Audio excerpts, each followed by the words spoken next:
The day Tolu got married to Abiola, her joy knew no bounds.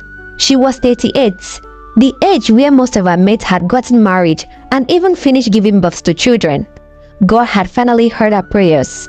Her sisters and friends who were married would not have the mouth to secretly laugh at her behind her back anymore. Tolu was a beautiful woman, rich, very rich to be precise, but she was very arrogant. All the men she had dated got tired of her constant arrogance and manipulation. All the men who dated her had one thing to say: Tolu has a bad character. I can't marry such a woman. She always wanted to be in charge all the time. That is not done, one of her boyfriends had said bitterly. This is Africa. A woman is supposed to be under a man and submit to him, not the other way around. But she had looked at him, a mocking gesture on her face. Then she burst into a mocking laugh. Just look at him. Obey who? You? So if men are talking, you will open your mouth and talk to? You that are managing. Can you afford what I eat and wear? Please shut up and get out of my sight, she mocked. When another of her boyfriend had tried to tell her how a woman should behave with a man, she had snapped. Please shut up, Timothy. What can you do for me? What do you offer me apart from sex? If not for that your big cassava, what will I be doing with a weakling like you? One by one, the men couldn't take her behavior, and so they all left her. Her friends and sisters had all concluded that she would never see a husband with a bad mouth and character, but they were wrong. Tolu herself had given up on love completely. Love is not for me, she told herself, but Abiola had arrived in Tolu's life like a thief in the night. It was when she least expected it. It all happened one evening while shopping in the supermarket. Abiola had bumped into her. Everything Tolu was holding had fallen all over the floor. Tolu was mad. She insulted the living daylight out of Abiola that day, to the point that people had gathered to beg her to let the poor guy go. But what surprised Tolu was that Abiola didn't say a single word while driving back home. She observed a car was following her. So she quickly parked her car, got down and ran to the supposed stalker. She knocked loudly on the window. Who are you and why are you following me? When the car window whined down, it was the man she insulted earlier. Why are you following me? What do you want? Are you a serial killer? She yelled loudly. Abiola had looked at her kindly and then asked, Are you doing okay? The kindness in his voice shocked Tolu. What do you mean? She stammered. I feel like you are a sweet soul. Maybe you're just going through a lot right now, Abiola had said, looking at her kindly. Tolu froze. No one had ever spoken to her like that. He was the sweetest person she had ever met. She didn't know when she broke down in tears. I don't know why I'm like this. I'm always so angry and bitter, she cried. Abiola had hugged her and their journey started from there. Abiola was 42. He worked as a banker and he had a son, Michael, which he had in high school when he was just 18. She had tried to make him stop working as a banker, saying she would open up a business for him, but he had refused. I love being a banker, he had told Tolu gently. I want to provide for you with my own money. Even though Tolu was far richer than Abiola, for some reason, she respected him a lot as a man. He was gentle, kind, and very considerate of people. She submitted to him naturally, which shocked even her. Abiola was the miracle that shamed her enemies. But some people wondered why a gentleman like Abiola settled for a troublesome woman like Tolu.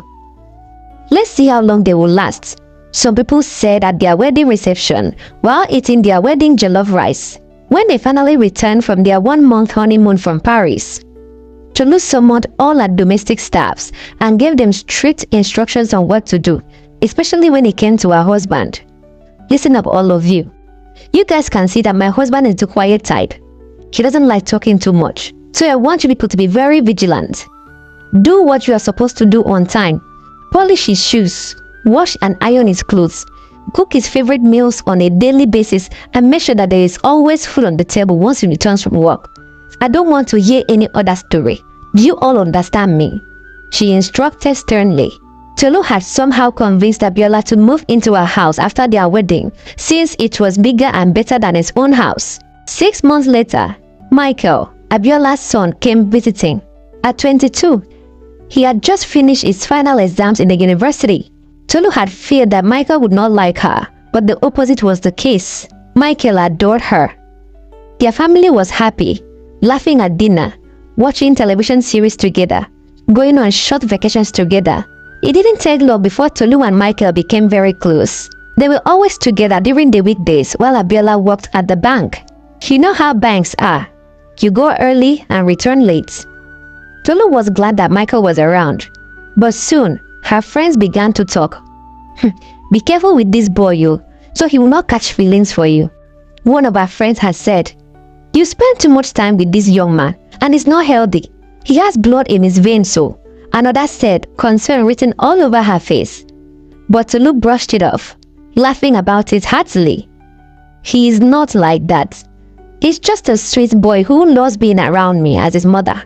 One evening, Tolu bashed into Michael's room to show him a funny video she saw on the internet. But what she saw in the room almost made her heart stop.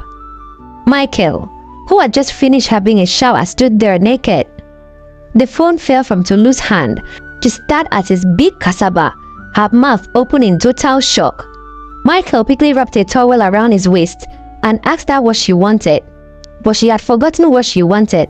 She just stared at him. After that day, Tolu dreamt about Michael every night. She had developed some strange feelings towards him, which didn't feel right. She tried to fight it, but it kept growing, and one day, she called him into her room and locked the door silently. While they talked and laughed together, she quickly leaned in and kissed him on the lip. Michael jumped to his feet in total shock.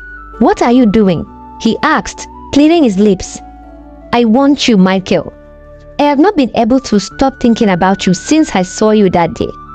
Please, let's just do it, even if it's once. Can you hear yourself? You sound like a mad woman. I am your stepson, your husband's son. I know, but I can't fight what I'm feeling for you. She went to him and tried kissing him again, but he stepped back, avoiding her like a plague.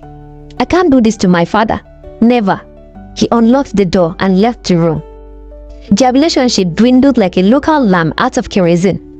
Their once innocent bond disappeared as Michael avoided her like a plague. Dinner time became awkward and Abiola wondered what happened between the two. But when he asked them, they said, nothing. With Tolu telling him that everything was okay. Tolu wanted Michael so bad that she began to beg.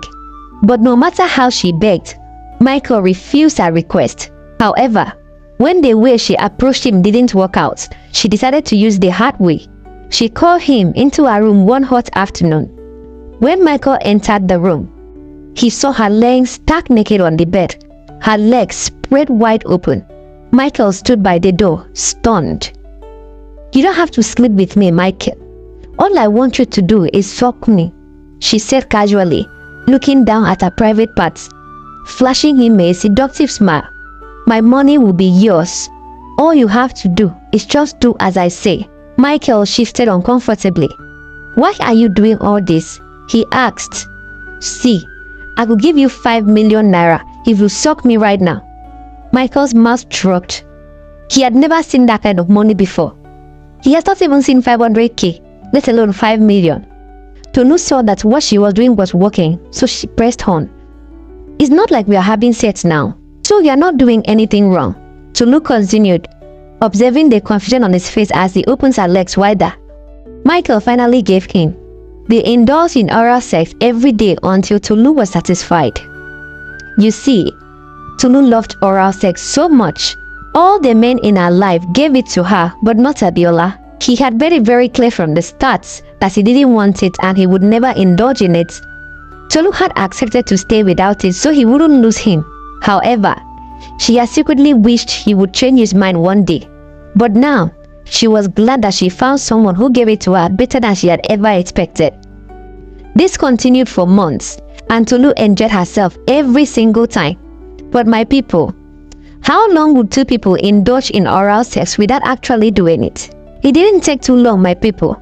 And so, Michael and Tolu went beyond oral sex, and then it happened. She was pregnant, but she didn't know who was the father because she has been sleeping with both father and son. She kept it to herself though and continued, telling Michael that his father was the father of the baby. When she gave birth to a son 9 months later, she immediately conducted a secret DNA test. Luckily for her, the child belonged to Abiola. She heaved a sigh of relief and life continued. Tolu loved her baby so much. Her world revolved around him. She never knew she would love another human being so much. She adored him with everything in her. To secure his future, she had willed almost all her belongings and assets in his name. She opened an account for him and even transferred all her money into the account in case something happened to her. 1 year later, she had left her baby at home with his father and Michael. She had gone to clear her goods at the port. While at the port, all she could think about was her baby. She was all smiles and was always rushing home so she could see him. On that day, when she returned, the house was empty. Everyone seemed to have disappeared. Where is everyone? She asked herself while trying to call Abiola, but it went straight to voicemail. She tried calling Michael too, but it was the same thing. Panic began to set in. What is happening? Just then, she saw her domestic staff return to the house. Where have you all been? She yelled angrily at them. Madam, Oga asked us to accompany him to the airport too. Tolu's heart sank. Airport? What is happening there? She asked with her heart racing. Big Oga and small Oga and the smallest Oga have traveled out too. Why are you asking, madam? Didn't you know? Tolu ran into the house like a madwoman. On the edge of a luxurious bed lay the note. With shaking hands, she picked it up and said, "The joke's on you. How dare you sleep with me and my son? You are worse than Jezebel. Thank you for giving me a son. At least, you are not all that useless." Tolu let out a scream. She ran like a madwoman into her baby's room, but everything was gone. All her expensive jewelry, money, bags and shoes. They took everything and absconded without a trace. You see, when she gave birth at the hospital a year ago, she had complications during giving birth to a baby, and the doctor had told her that she wouldn't be able to have another baby ever again. She was glad that she had at least one child, but now that reality had crashed. What Tolu didn't know was that Abiola had found a condom under their bed, which Michael had forgotten, and Abiola never used a condom. Determined to find out what was happening, he had placed a hidden camera and had caught them in the act. Abiola was mad. He felt betrayed by his wife, by his own son. He had confronted his son whom he had known all his life, and when he confessed everything, how Tolu pressured him into everything, he was so angry. That happened when Tolu had newly found out she was pregnant. When she had given birth to the child, Abiola too had secretly conducted his own DNA test and found out that he was the father. So to put it simply, he had known for over 1 year that Tolu was messing around with his very own son, but he never confronted her or asked her anything.